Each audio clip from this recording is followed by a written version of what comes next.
Bienvenidos una vez más a su programa Visión RDN, con la conducción de Ariel Lara, bajo la producción de Josefa Díaz. Hoy con un contenido muy interesante.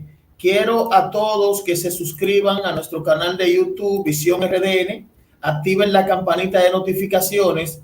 Vamos rumbo a los 50,000 suscriptores. Hoy tenemos un tema muy especial en específico, aunque tocaremos varios temas con un analista político internacional, conocedor de la política internacional y que domina diversos temas, y es el colega y amigo Marcel San Roma. ¿Cómo está, Marcel? Muy bien, Ariel, muy bien. Muchas gracias por tenerme aquí. Sí, Marcel, hay diversos temas que nos gustaría tocar contigo, pero enfocarnos en el tema principal que ha llamado la atención a nivel internacional. Esto por lo que puede desatar este tema que es muy complejo, que es el tema de Rusia y Ucrania. Yo quiero que tú me des tu posición para empezar sobre este tema que se ve espinoso. Bueno, pues sumamos ya algo más de 3 semanas de guerra y han avanzado un poco ya finalmente, de momento han avanzado un poco algunas negociaciones de paz después de varios intentos que no fructificaban entre Rusia y entre Ucrania, pero yo creo que ahora mismo estamos todavía bastante lejos de una resolución del conflicto. Las exigencias rusas son muy, muy duras para con Ucrania. Y no es nada fácil para Ucrania ahora mismo, digamos, que capitular y aceptar algunas de las proposiciones rusas. Ya ha aceptado el gobierno de Volodymyr Zelensky una primera parte muy importante de lo que le reclama Rusia, que es que nunca se integre en la OTAN, en la Alianza Atlántica, que también se le llama, ¿no? Creo que fue el miércoles que Zelensky dijo que tenía que aceptar Ucrania que nunca va a entrar en la OTAN, y esa es una de las primeras premisas desde el punto de vista de Rusia. Ahora, de aquí a completar todo lo demás, ¿no? Lo que le reclama, por ejemplo, de desmilitarización, de un compromiso de neutralidad geopolítica a largo plazo, es muy complicado de hacer. Y más porque al final el hecho de que Rusia haya optado por una vía bélica para resolver sus disputas con Ucrania, podríamos decirlo así, complican mucho la posición del gobierno de Zelensky ahora para aceptar las demandas rusas, porque justamente lo que ha provocado esta guerra es una reacción prácticamente unitaria de toda la población de Ucrania, de sus prácticamente 45 millones de habitantes, en los que realmente ahora se están oponiendo mucho a Rusia. Leía yo ayer un tuit, no recuerdo de quién, me disculpará, la persona que lo escribió, me disculparán ustedes, que decía: lo que ha conseguido Putin es crear 45 millones de nacionalistas ucranianos. Yo creo que ya había muchos, pero lo que está claro es que ahora mismo Ucrania es un país unido contra Rusia y, por tanto, conseguir que se acepte una decisión del gobierno de Zelensky de hacer según qué concesiones a Rusia va a ser francamente complicado. No digo que no pueda ocurrir, pero yo creo que complica mucho las negociaciones. Por supuesto, no le estoy intentando poner toda la culpa a Zelensky. Creo que la posición muy dura que tiene el gobierno de Vladimir Putin también lo complica. Por supuesto, exigirle a un país soberano que elimine su ejército prácticamente, bueno, pues es una exigencia realmente dura. Y todo esto, incluso sin tener en cuenta todo el contexto geoestratégico internacional, es decir, todo esto sin tener en cuenta la posición de Occidente, la posición de los demás países del antiguo bloque del Este, etcétera, etcétera. Yo quiero preguntarte también, tú sabes que cuando se, se entiende que puede haber un conflicto bélico a nivel internacional, hay países que toman posición. Tú eres de México. Me gustaría saber tu apreciación sobre la posición que tuvo en esto el presidente de tu país, López Obrador. Bueno, yo en realidad, ay, disculpa, yo en realidad soy de Barcelona, España, pero llevo 6 años en México, trabajo en México, estoy en Sí. México. Bueno, López Obrador ha optado por tener una posición, entre comillas, equidistante con el problema, que es, bueno, es una postura relativamente común del gobierno mexicano a lo largo de los años y en este gobierno también. El gobierno mexicano tiene dos grandes posturas a nivel internacional desde hace décadas, que son una política humanitaria de dar refugio político, por ejemplo, como dio refugio a miles y miles de exiliados españoles tras la Guerra Civil Española, y la otra es la política no injerencista. Sería discutible si el aceptar a refugiados eso no es injerencista. Por ejemplo, hubo mucha polémica cuando le dio asilo temporalmente a Evo Morales en 2019. Hubo quien pensó que hacer eso ya podía considerarse injerencista con la política boliviana.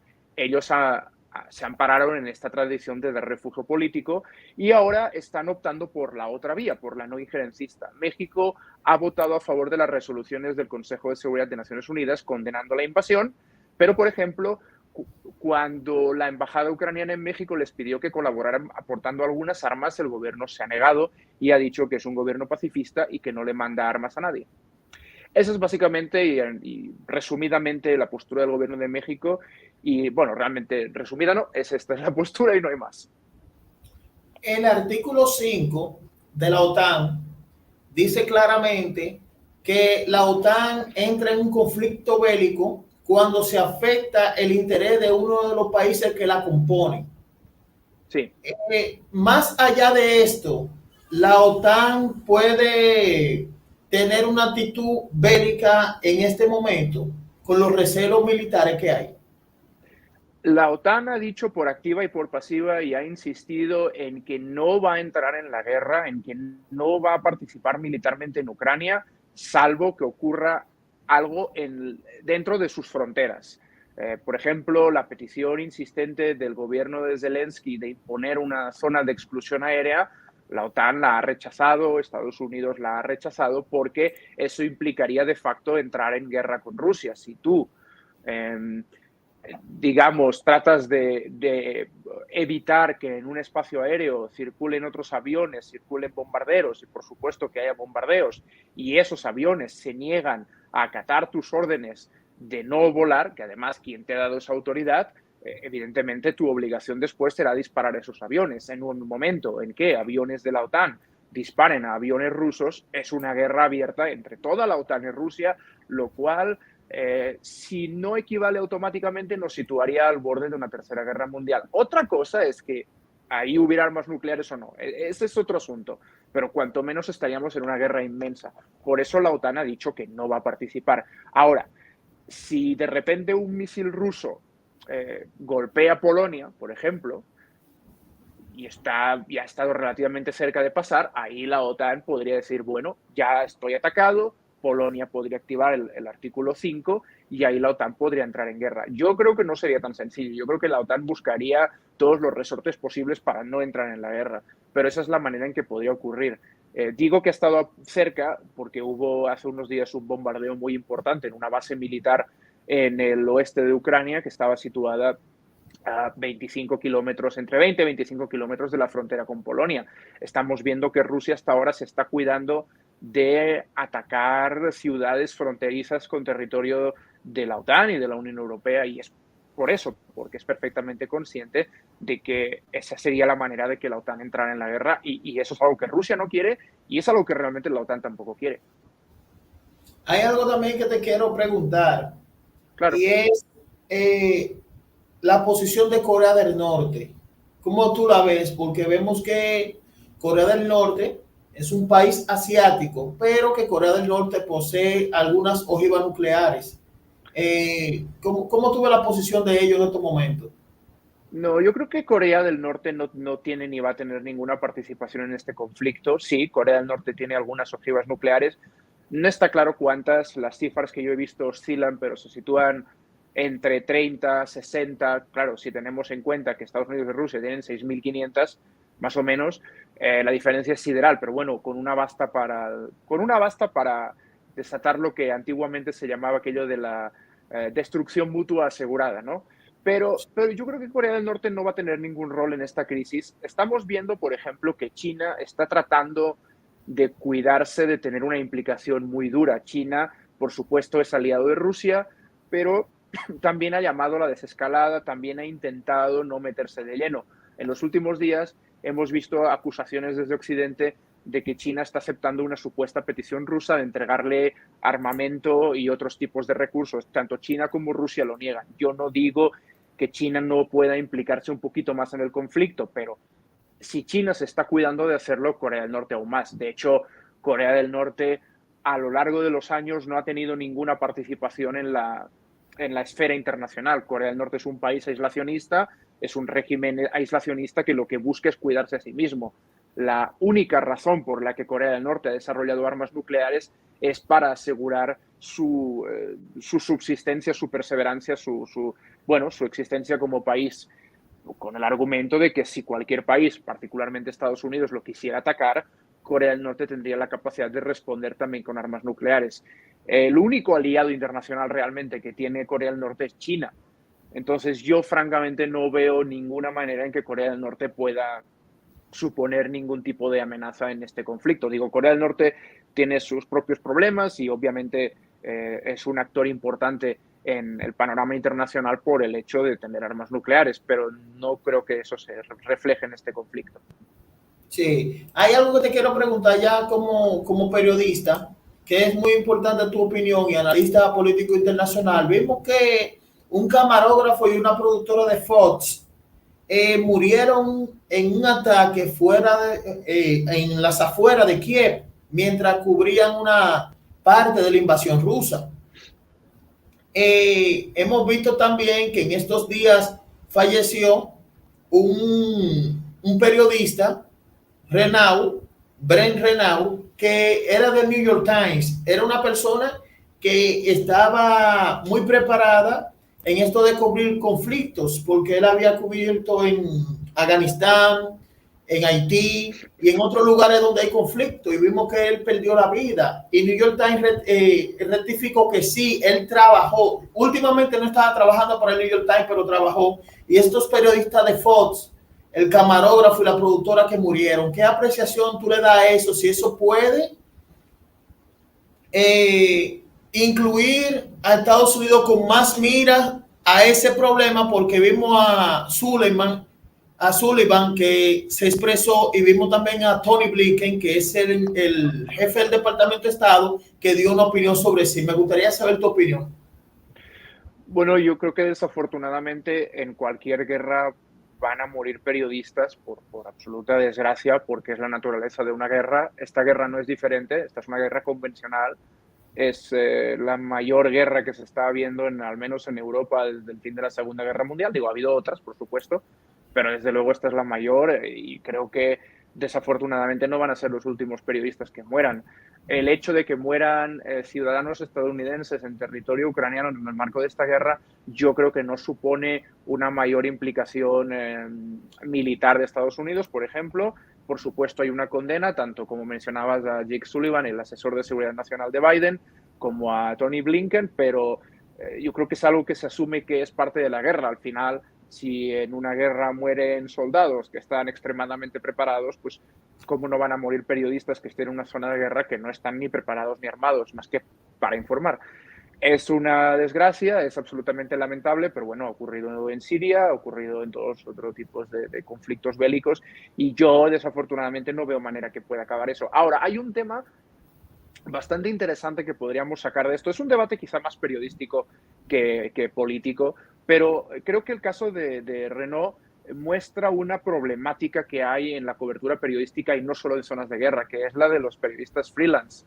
En la gran cantidad de periodistas que están cubriendo la guerra en Ucrania, algunos sí son contratados, digamos, trabajadores regulares de un medio de comunicación que los envía al frente o a la cobertura de la guerra con todo lo necesario para sobrevivir. No vemos, por ejemplo, a periodistas de la talla de Clarissa Ward o de Anderson Cooper de CNN que están ahí, evidentemente son parte de su plantilla, pero una gran mayoría de periodistas, al menos a un nivel, digamos que menor, no fuera del estrellato, son periodistas freelance que van allí pagándose sus gastos y luego establecen acuerdos con los medios de comunicación para poder ganarse la vida. El caso de Renaud era de esto. O sea, si tú eres periodista freelance y has colaborado con varios medios, pero en el momento en que te ocurre algo no estás afiliado contractualmente con ese medio, al medio se le puede hacer muy fácil deslindarse y decir que no, pues no era mi trabajador, ¿no? Eso es lo que le pasó en un inicio al New York Times cuando negó esa relación contractual, esa relación laboral, mejor dicho. Y al final tuvo que rectificar y admitir que hasta 2015 la última vez sí había trabajado para ellos.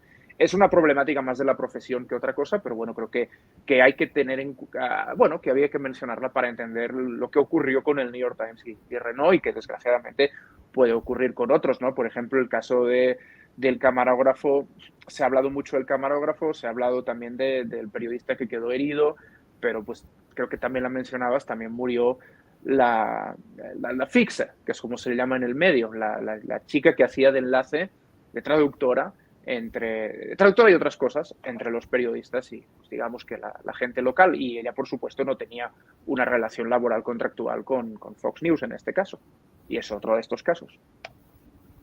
La posición de China ante Taiwán podría desatar un conflicto parecido al de Ucrania. Fíjate, hubo un día que en medio de la guerra se reportó que había apagones masivos en Taiwán y creo que se esparció bastante el miedo a que eso fuera una maniobra de China para dar facilidades al inicio de una invasión. Y yo realmente aquel día lo pensaba y dije, si yo fuera China y estuviera decidido a invadir Taiwán, en realidad no hay mejor momento que este. Eh, cuanto tú más puedas dividir a Occidente, dividir su poder, su fuerza y su atención, mejor para ti. Es decir, si realmente China quiere invadir Taiwán, este sería un buen momento. La pregunta es si realmente quiere, si realmente lo está intentando ahora en este momento. Las leyes chinas contemplan en determinadas circunstancias llegar a recuperar Taiwán por el medio militar si es necesario, pero yo creo que no está claro que tenga que ocurrir ahora. Es cierto también que Taiwán meses atrás aprobó partidas presupuestarias militares mayores para defenderse y creo que salieron algunos titulares en medios internacionales de Taiwán pronostica una gran invasión china para 2024 o 2025. Y yo, como periodista, como analista, puedo pensar que existe la posibilidad, pero no tengo una bola de cristal para saber lo que va a ocurrir. Yo no sé si China va a invadir Taiwán y francamente me permitirás que sea prudente porque si me hubieras preguntado hace 4 meses si creía que Rusia iba a invadir Ucrania, te hubiera dicho que no, que creía que todo era una medida de presión para asegurarse de que Ucrania no entraba en la OTAN y al final terminó ocurriendo. Entonces, no sé lo que va a ocurrir. Pienso que China tiene desde luego tentaciones, pero ahí hay una cuestión más complicada que es, por ejemplo, comparado con el caso de Ucrania, Ucrania no es parte de la OTAN, Ucrania no es parte de la Unión Europea, Ucrania no tiene un acuerdo estable de defensa con Estados Unidos en particular, cosa que sí tiene Taiwán. Si China se atreve a invadir Taiwán, tiene que ser consciente de que Taiwán es un aliado estratégico de Estados Unidos. Estados Unidos ha estado echándole una mano a Taiwán en los últimos años, por ejemplo, navegando portaaviones en el estrecho que separa las aguas de la costa de China de la costa de Taiwán. Obviamente que China reivindica que también es China, pero bueno, Estados Unidos ha estado haciendo eso y por tanto ha estado recordándole a China que va a estar allá si se le ocurre atacar a Taiwán. Entonces, las implicaciones globales de un conflicto, de una guerra de China contra Taiwán, podrían ser incluso mayores porque podrían implicar de forma casi automática a Estados Unidos. Hay algo que te quiero preguntar y aprovechar el tiempo contigo, ya que casi estamos finalizando, pero quiero aprovecharte. ¿Qué lectura tú le das a la posición de Estados Unidos en estos momentos con Venezuela?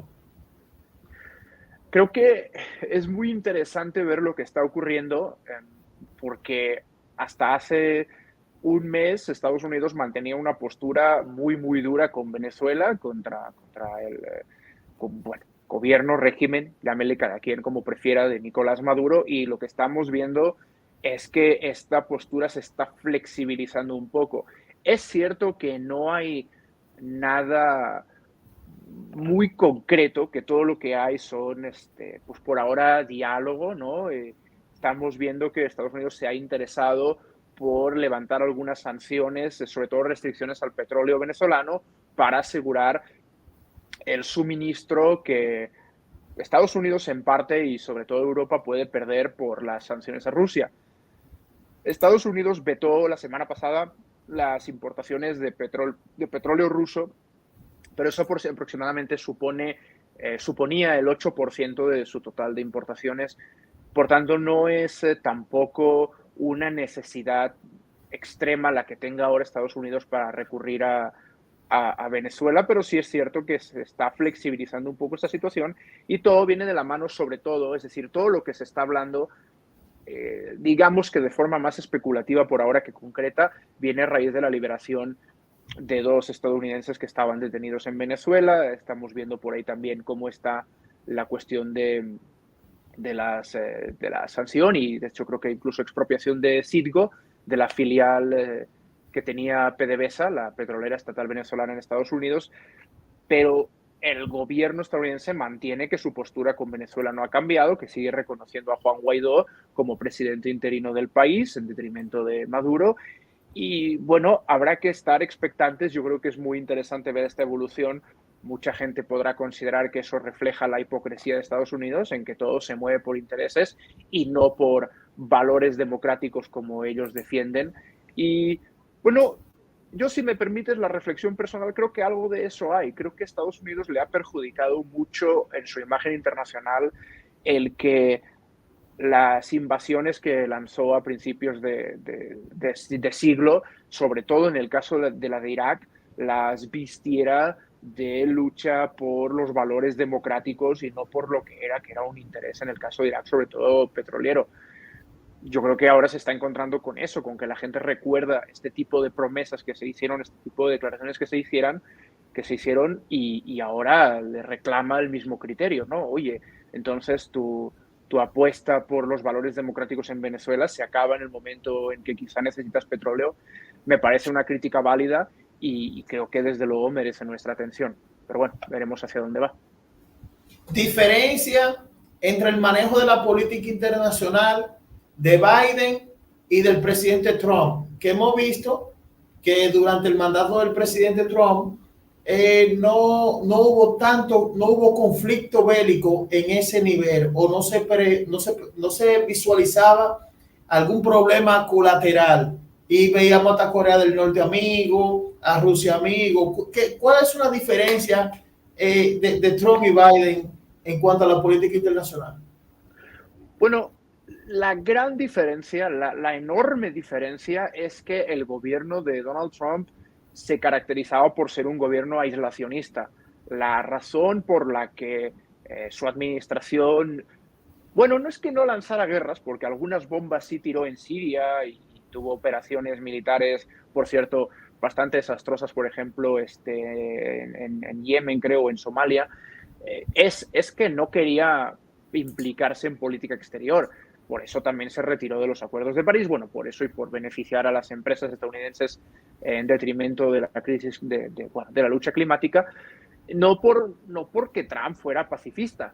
De hecho, mencionabas cómo Trump se reunió con Kim Jong-un, con el dictador de Corea del Norte, pero 9 meses antes le estaba llamando Rocket Man y le estaba amenazando diciendo que si acaso él tenía bombas nucleares más grandes. Es decir, no podemos caer en el error de pensar que Donald Trump es una persona pacifista.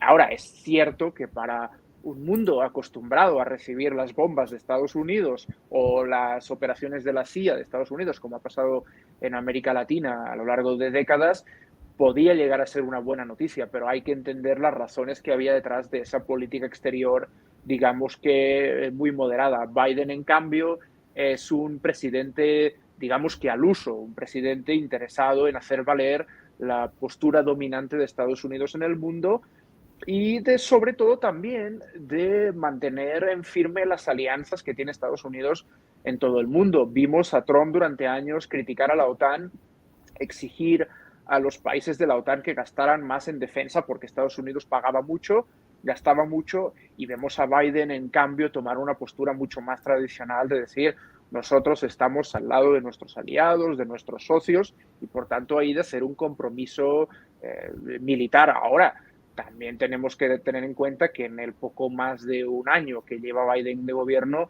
tampoco ha tenido una participación militar exterior realmente grande. Es decir, hubo sí el operativo reciente para, por ejemplo, para matar al líder del Estado Islámico que se estaba escondiendo, no me quiero equivocar, creo que todavía En de todas Daesh, maneras, no. Siria. Sí. Sí, no, sí, de Estado Islámico. Lo que pasa es que ahora no recuerdo exactamente dónde se estaba escondiendo. Bueno, hubo esa operación militar, pero esa operación militar no se bombardeó. No, bueno, no fue un bombardeo, fue una incursión de unos Navy SEAL en un complejo residencial.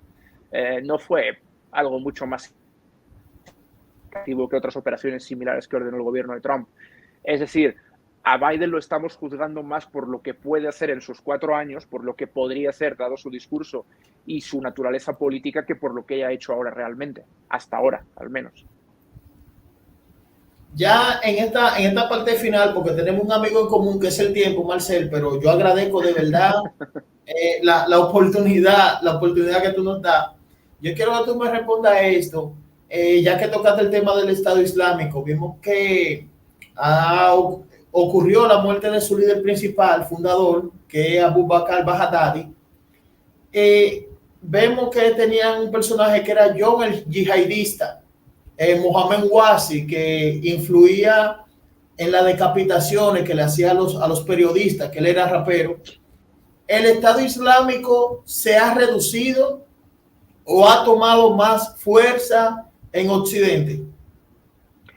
El Estado Islámico se ha reducido en los últimos años claramente porque si nosotros vemos la correlación de atentados en Europa contra situación de Estado Islámico sobre el terreno en los países que dominaban, ¿no? En Oriente Próximo, en Oriente Medio, claramente hay una correlación. La cantidad de atentados que había en Europa entre 2015 y 2017 fue infinitamente mayor a la que hay ahora, en la que yo creo que hace 2, vamos para 3 años que no ha habido ningún atentado. Eso es porque no es tanto que no haya la gente, sino que Estado Islámico, como probablemente cualquier grupo rebelde, cualquier grupo insurgente, necesita de una moral alta para operar. Si Estado Islámico era un califato en Irak y era un califato en parte de Siria, su capacidad discursiva de victoria para influir propagandísticamente a través de las redes sociales que usa y digamos que construir un relato seductor para muchas personas, evidentemente musulmanas en Europa, que se sienten desamparadas, que se sienten abandonadas por Europa, por los estados en los que están, que no sienten que tengan un futuro, que no encajan en esa sociedad, era mucho mayor de lo que es ahora. Es mucho más difícil ahora que estas mismas personas, que estos mismos jóvenes, crean que su misión es servir a ese califato islámico. Por tanto, yo creo que esa es la... Digo, yo no soy experto en terrorismo, para eso podrías buscar a otras personas, pero yo creo que esa es la razón fundamental por la que no estamos viendo tantos atentados, porque al final la facilidad de cometer estos atentados la habíamos visto, ya ni siquiera se requería de explosivos, de armas, todo lo que se requería era de rentar una camioneta y atropellar a gente, ¿no? Eso es lo que ocurrió en Niza, fue lo que ocurrió pues, para mucho pesar mío en Barcelona, que es mi ciudad, fue lo que pasó también creo que en Berlín ocurrió, en Londres hubo atentados menores y ya no está ocurriendo. No es que les hayan complicado rentar estas camionetas, es que realmente la moral del Estado Islámico está baja. Ahora, esto no significa que no se pueda recuperar en algún momento. Si vemos la línea de tiempo, Estado Islámico se funda más o menos en 2003, cuando el gobierno de Estados Unidos, en aquel momento de George W. Bush, derroca al régimen de Saddam Hussein en Irak y de la diáspora militar que genera, porque Estados Unidos comete, yo creo, el error de disolver el ejército regular iraquí, de ahí se forma Estado Islámico. Ahora, del momento en que se forma Estado Islámico en 2003 hasta el momento en que empieza realmente a tener una presencia internacional significativa, pasan 11 años, ¿no? Fue en 2014 cuando se proclama el califato en partes de Siria y de Irak. Entonces, ahí hay 11 años. Por tanto, yo creo que sería un error decir Estado Islámico ya está acabado y ya se acabó. En años, no, antes incluso de Estado Islámico teníamos a Al-Qaeda, Sí. siendo un grupo terrorista muy fuerte. Luego Al-Qaeda perdió presencia internacional no tanto porque se disolviera ni nada parecido. Al-Qaeda sigue estando muy vigente. Lo que pasa es que sus objetivos cambiaron. De la mano del cambio de liderazgo, sobre todo después de la muerte de Osama Bin Laden, llega al poder, no recuerdo el nombre, pero es al-Zawahiri. Al-Zawahiri opta por una estrategia mucho más local. Opta porque Al-Qaeda busque alianzas con grupos terroristas locales en partes de la región, pero en partes también de África, por ejemplo, en Somalia, en Nigeria, etcétera, etcétera. Y por tanto busca un terrorismo que tenga menos impacto, digamos, en Occidente. Pero bueno, esto no significa que Al-Qaeda no pueda cambiar de líder y cambiar de estrategia, esto no significa que Estado Islámico no pueda resurgir, o esto no significa que no se pueda crear eventualmente un grupo terrorista nuevo que dentro de 5, 8, 10 o 15 años vuelva a generar terror en Occidente. Sí. Yo te doy la gracia. Quiero que todos los seguidores de Visión RDN vayan al canal de YouTube, que lo ven ahí en pantalla, de Marcel Zamorra, periodismo de actualidad. Lo pueden ver ahí. Tienen que darle a la campanita. Yo aquí, Samuel, tengo una campanita. Que le den a la campanita y activen las notificaciones de este joven analista político internacional, muy preparado y que tiene información con responsabilidad, con objetividad y llevando siempre el buen mensaje de la palabra. De verdad que agradezco la oportunidad, Marcel, que nos da, y te vamos a tener por aquí en algunas ocasiones, te vamos a estar convocando. Yo te lo agradezco mucho, Ariel, que no es obligación que nadie se suscriba. Si quieren, adelante. Ahorita he estado muy ocupado con la guerra y no he tenido tiempo de subir tanto material, pero ahí está el compromiso. Quien guste es perfectamente bienvenido, y sobre todo a ti te agradezco, a ti y a la producción te agradezco que me hayan invitado. Muchas gracias, Marcel. Hemos tenido a Marcel Zamorra, analista político internacional. Señores, suscríbanse a nuestro canal de YouTube, Visión RDN. Y como siempre les digo, mi gente bella, hasta la próxima.